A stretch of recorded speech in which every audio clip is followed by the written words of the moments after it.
Mountain News, First at 4, continues. Some Kentucky lawmakers are calling for changes within the state's juvenile justice system. The work group has come up with a number of recommendations, including calling for new leadership. Governor Beshear says he's made changes and recommendations. WYMT's Phil Pendleton has more on what is being discussed. The problems are so bad within the Department of Juvenile Justice in Kentucky that lawmakers today said that there is a crisis situation, and they say there needs to be a lot of changes, and they believe that leadership is the primary problem. Last November, there was a riot at the Adair County facility with staff members hurt and a girl raped. Lawmakers say youthful offenders are seeing their lives change not because of something they did, but because of things done to them. A federal lawsuit from 2 former employees alleges neglect, abuse, and dangerous treatment, including excessive isolation. Lawmakers say that it's a toxic culture that demands a change of leadership. Not easy decisions, but necessary. We need to bring someone in from the outside that can serve as a change agent to change the culture within DJJ. My goal is to get this fixed, and I want somebody who is completely vested in getting it fixed. The current commissioner came from outside of the system, had worked in the system in the past. Lawmakers said today that they don't believe problems lie with the current cabinet secretary. They say there are other leadership positions that probably need to change. They also say they believe that employees should have avenues to where if they see something wrong, they can report that. In Frankfort, Phil Pendleton, now back to you. Thank you, Phil. State Budget Director John Hicks says the General Assembly will be asked to appropriate millions of dollars of funds, including a sustainable $50,000 starting salary for juvenile justice frontline workers. Lawmakers return to Frankfort next week to resume the 2023 legislative session. One subject that is up again for debate is sports betting. Since 2018, bills have been introduced to legalize sports betting in Kentucky. Nearly 5 years later, it still has not been legalized. 6 of the 7 surrounding states legalized sports betting, and Senate Majority Floor Leader Damon Thayer says Kentucky thrives off horse racing, but we're just a little behind. We have a very long history and tradition of betting on horses here. I think this is just a natural extension of that. While he's unsure about the odds on House Bill 106's success, Thayer says he thinks they have a better chance than last year.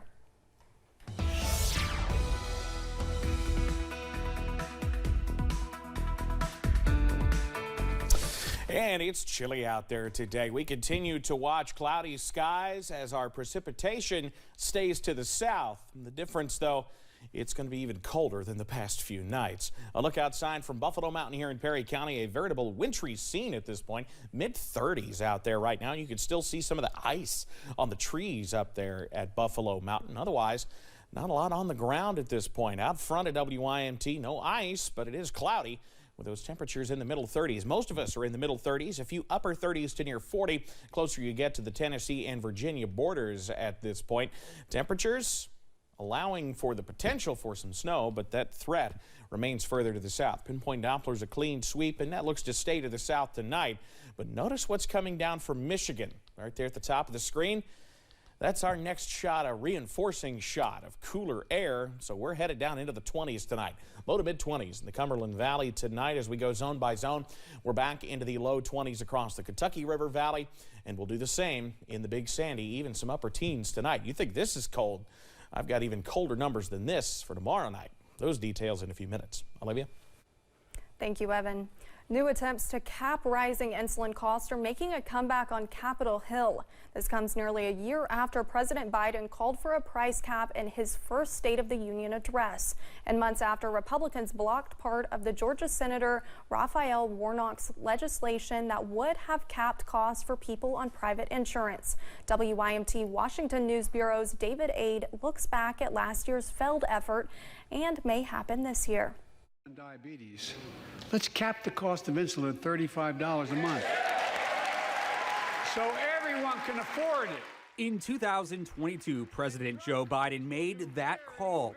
For Lacey Mason, a type 1 diabetic from Georgia, It was the beginning of feeling like the discussion on insulin prices was moving to the forefront. And this time last year was really exciting. Through multiple proposals and months of negotiations, Congress only managed to pass a $35 per month cap for seniors on Medicare Part D, leaving many others without relief.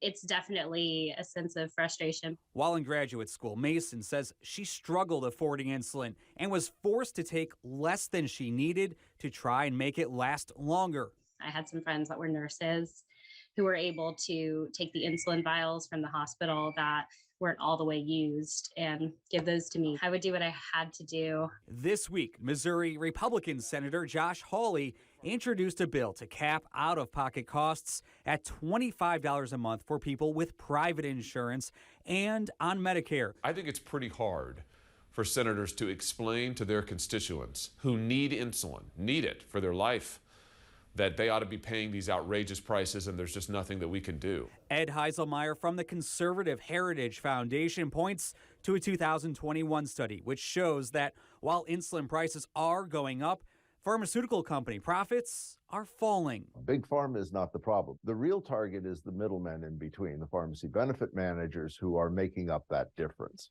Heiselmeyer says that he'd rather see Congress focus on telling pharmacy benefit managers to act in the best interest of patients rather than seeing Congress try to pass a hard insulin cap.